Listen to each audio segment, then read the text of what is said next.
حضرت عمر کا بیٹا مصر گیا، وہاں سے کمائی کر کے لایا، تجارت کرنے گیا، لاکھوں کا مال۔ کون سا باپ ہے دنیا میں جس کا بیٹا باہر سے پیسے لے کے آئے تو ابا تفصیل پوچھے کہ بیٹا کہاں سے کمائے، کہاں سے لایا، کتنے ملے، کیوں آئے؟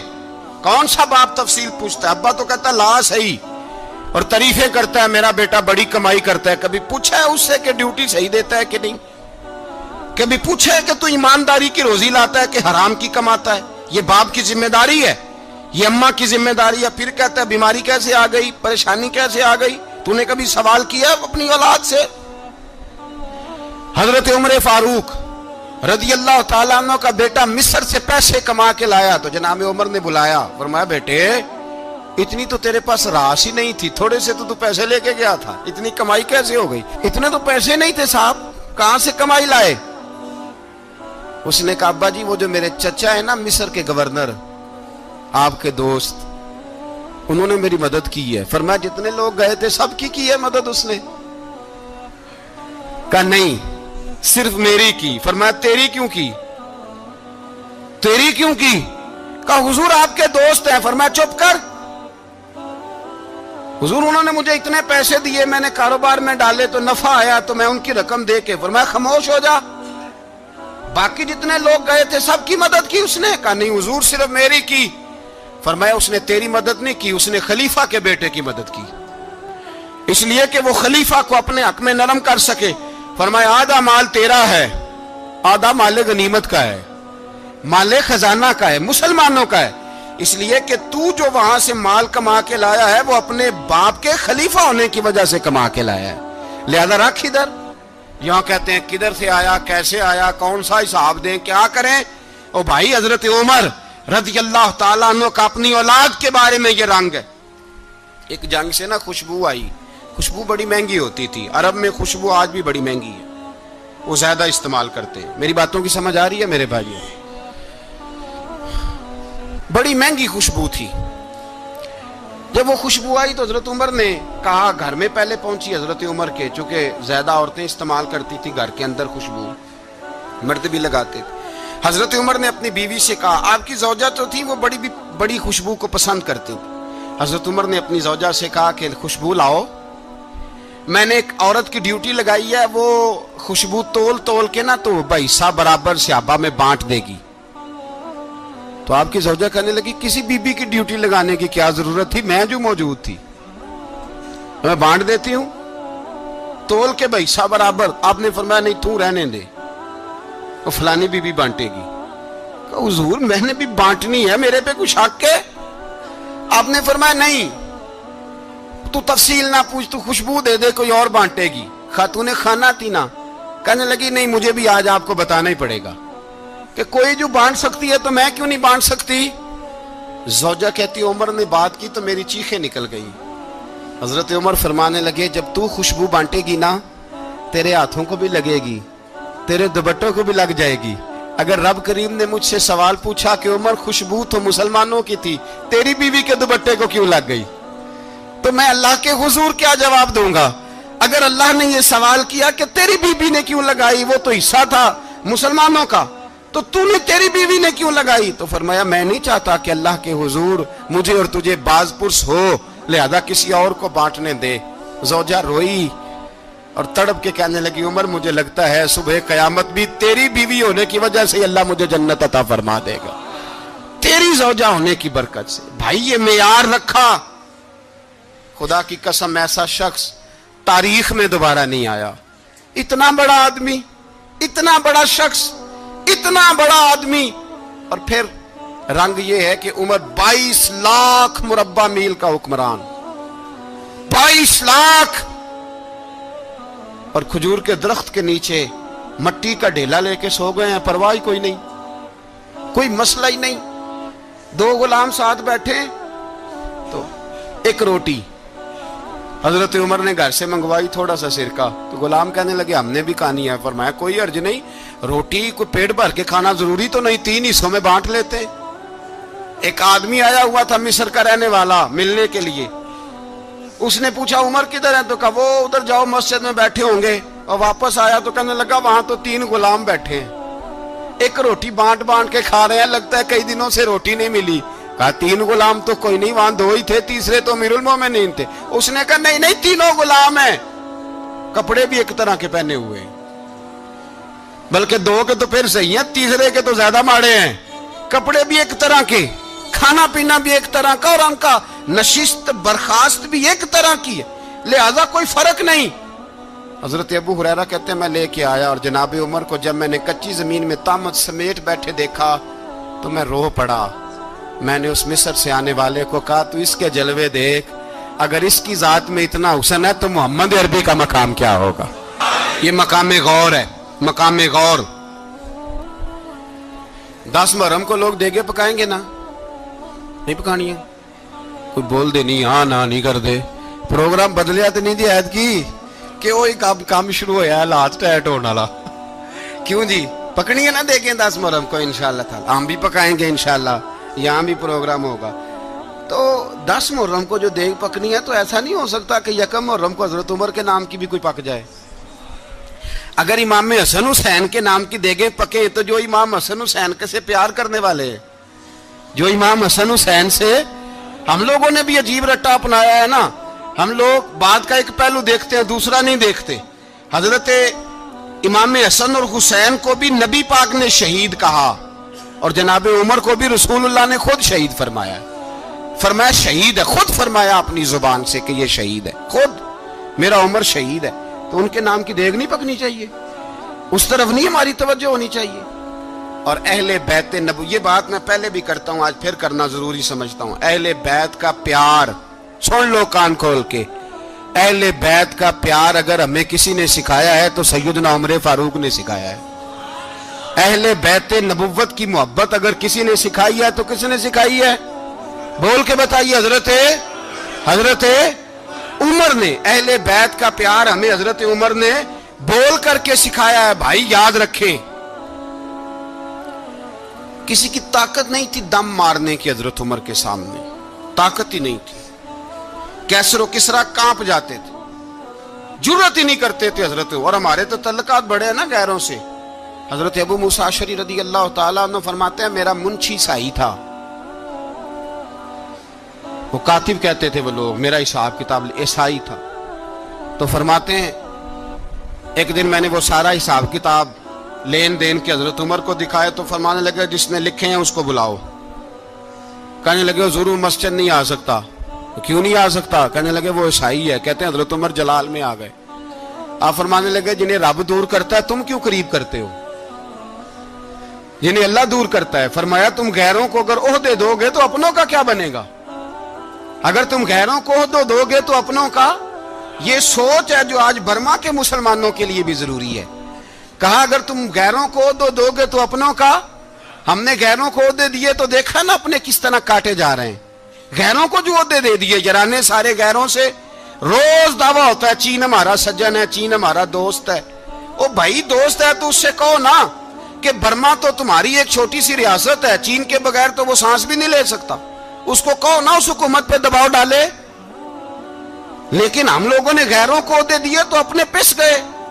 حضرت عمر کہتے تھے ذمی کا ہم ادب کریں گے, ذمی کافر کا ہم, ایسا کافر جو مسلمان ریاست کو قبول کرے, بدامنی نہ پھیلائے. ایک آدمی کو آپ نے دیکھا آنکھوں سے نابینا ہے اور بھیک مانگ رہا ہے, تو حضرت عمر کو نظر آ گیا. فرمایا کون ہو؟ اس نے کہا میں یہودی ہوں. فرمایا بھیک کیوں مانگتے ہو؟ کہا جب تک تندرست تھا مسلمانوں کو جزیہ دیتا تھا, بوڑھا ہو گیا ہوں کیا کروں. حضرت عمر نے گھوڑے کی پشت پہ بٹھایا, کافر کو گھوڑے کی پشت پہ بٹھایا اور بٹھا کے مدینے لائے. حضرت علی شیر خدا وزیر خزانہ تھے. فرمایا علی اس کا وظیفہ جاری کرو. کہا یہ کون ہے؟ فرمایا یہ یہودی ہے لیکن یہ ہمیں جزیہ دیتا رہا, بوڑھا ہو گیا بیچارہ, بھیک مانگنے پہ مجبور ہے, ہماری حکومت کے اندر رہتا ہے, اس کا پورا وظیفہ جتنا خرچہ اتنا وظیفہ لگاؤ.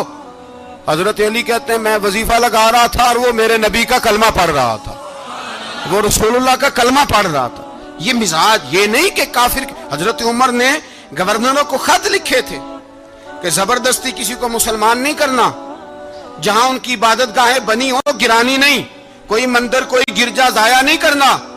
اسلام سب کو جینے کا موقع دیتا ہے, پر بے ایمانوں ظالموں بدذاتوں تمہیں یہ کہتا ہے کہ ہم تمہیں جینے کا موقع دیتے